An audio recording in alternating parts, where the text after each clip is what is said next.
Hello, my fellow citizens, fellow Liberians. My name is L.Varnie B. Mame, and I am the former Chief Investigator of the Independent National Commission on Human Rights of the Republic of Liberia. My attention is drawn to recent development regarding peace and reconciliation in the Republic of Liberia. I have noticed a pattern in which the government of Liberia is not showing any sincerity in terms of peace and reconciliation and justice in the Republic of Liberia. They are not in a fight for genuine reconciliation. I say this because I know that the government is being cosmetic about peace and reconciliation and justice in the Republic of Liberia, given the fact that when it comes to the establishment of the War Crime Court, they only establish a court that is not being supported or being funded by the government of Liberia. That in itself undermines the establishment of the court and the functioning of the court. If you establish this court to prosecute war crimes and crimes against humanity, economic crimes, you will give it the full funding necessary to allow it to function adequately or effectively. Anything short of that is a complete undermining of the very institution you establish. This reconciliation process in which the government of Liberia, under Joseph Boakai, who I expect to know better, who I expect to know more, who I expect to be wise enough, is carrying on cosmetic, tribal-driven, regional-driven, politically driven, and ethnic-driven peace and reconciliation. For the fact that what I noticed when Prince Johnson passed away, the late senator of Nima County, the government went there and began a whole political stunt. People who committed atrocities, political violence against individuals in our country, against our state, are being memorialized by this government. They are being dignified, while the victims of these perpetrators are being re-victimized. Again, I say, the victims are being re-victimized and the perpetrators are being memorialized. And this is unacceptable. And so we're not saying that people who are being, like for example, recently we heard about the April 22nd Memorial Committee in collaboration with the government of the Republic of Liberia and the Baptist Seminary decided to honor the fallen leaders of the country. But if the government is going to be involved in such a collaboration,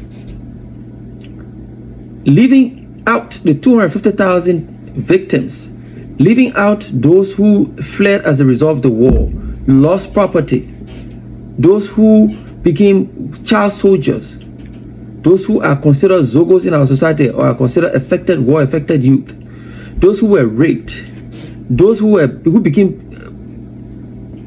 orphans, they're not even being considered in any of this peace and reconciliation and justice process towards genuine healing of our nation. This is unacceptable.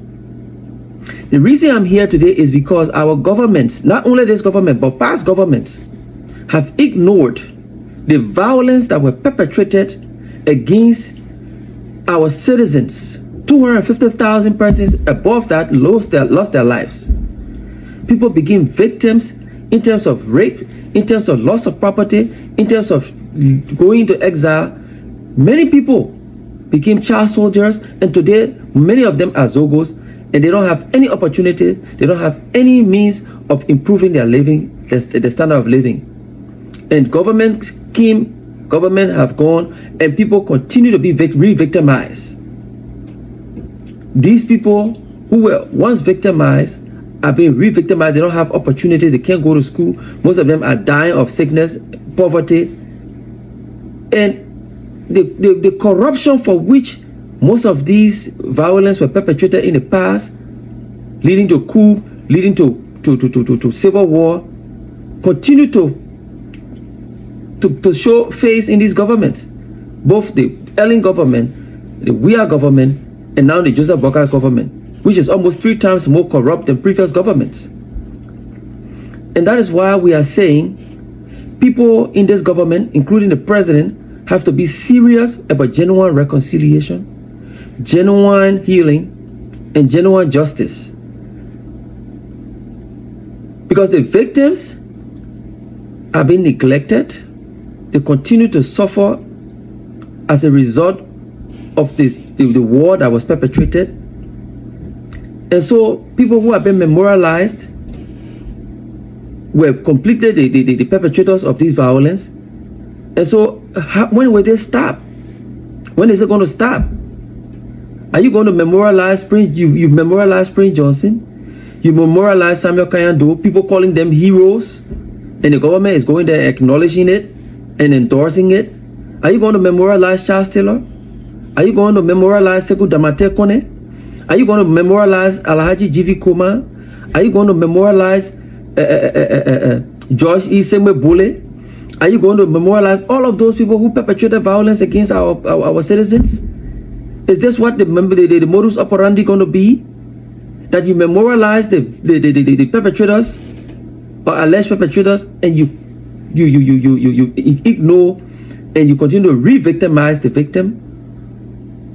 This is wrong, plain wrong. I'm not saying the families of these people who passed away, these past government officials, should not be given closure. No, that's not what I'm saying. But we cannot forget the violence that were perpetrated against our people. Some of it was as a result of the bad governance of some of these leaders, like Samuel Doe, like the True Week Party, like Charles Taylor, like all of these leaders, the corrupt leaders, as a result of their corruption and their government and the lack of good governance thereof, was the reason why people took up arms, was the reason why our country became divided, was the reason why violence was perpetrated against the mass of our population. And so, when you are considering them in the balance for justice, for reconciliation, for healing, you cannot leave out the mass majority of the victims of the Civil War. Because it is they that are the true victims. But they are being ignored. They are not having closure. They are not being provided opportunities. Nothing. And people who bad governance led to war, who their bad governance led to suffering, their bad governance led to pain, their bad governance led to people going to exile, people being raped, people became orphans, are the very ones who have been memorialized today. And using state resources at the detriment and at the expense of taxpayers and the people who were already victims of the atrocities that were created in the country. So we are saying we cannot forget that these people got this ill-gotten wealth, these people got from governing our country, that were never confiscated. They stay coming back, and government is sponsoring the burial of their loved ones. Is an affront to the victims. Include all of them. Let it be a holistic approach. But what I'm seeing is cosmetic, is politically driven, is regional driven, is tribal driven, is ethnic driven, and is driven for to score political point. Many of these deaths, including the death of the late Nancy Doe, was used as a political currency. Why use the death of a fallen citizen as a political currency to score political point, to gain political capital? That's all I saw. Going to the death of Prince Johnson, the same thing. So people continue to do this exact same thing that led down this dangerous path. And so what we are saying, we are recommending to the government to stop the hypocrisy. Stop the hypocrisy about the War Crime Code.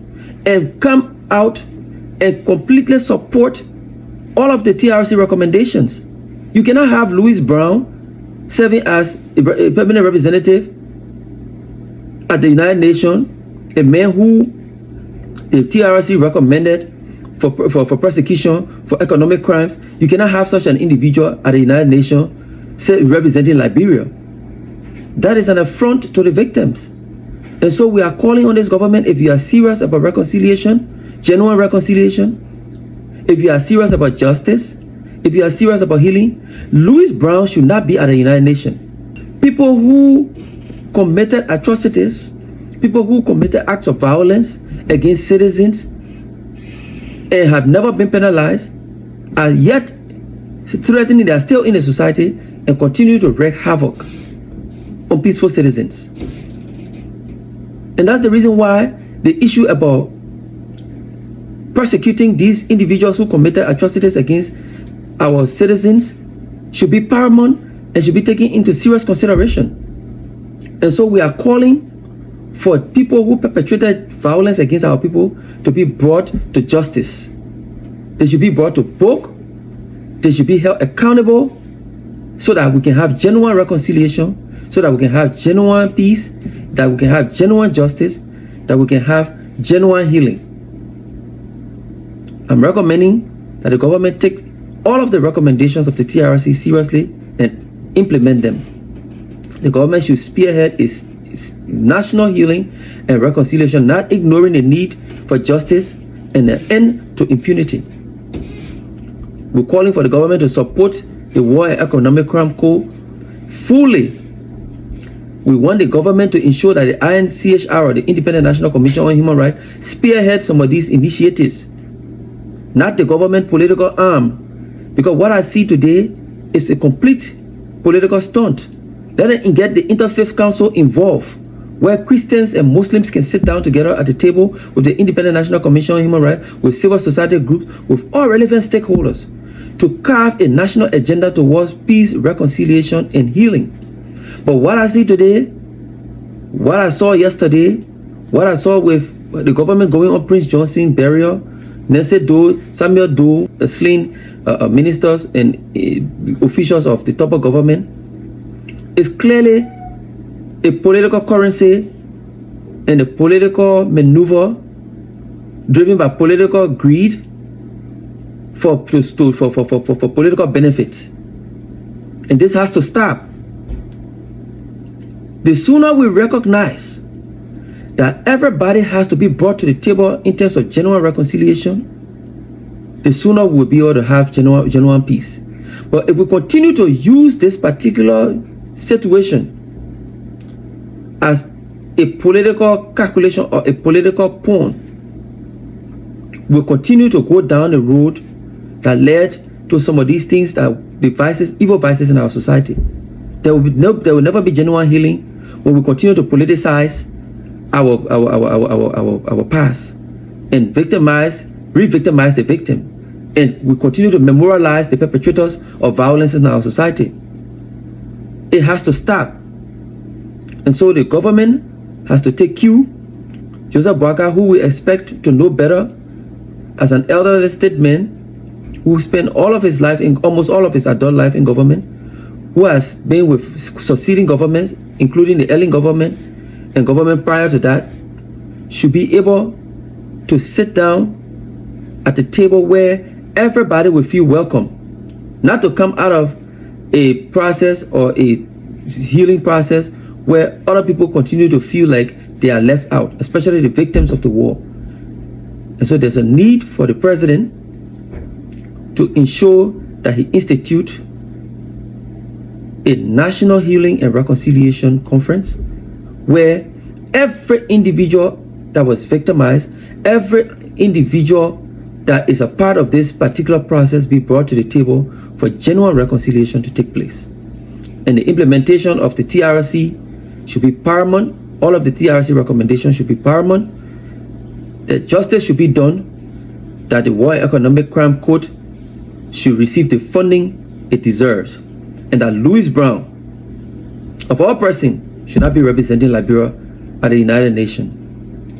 And so I want to say thank you, God bless you, and God bless Liberia.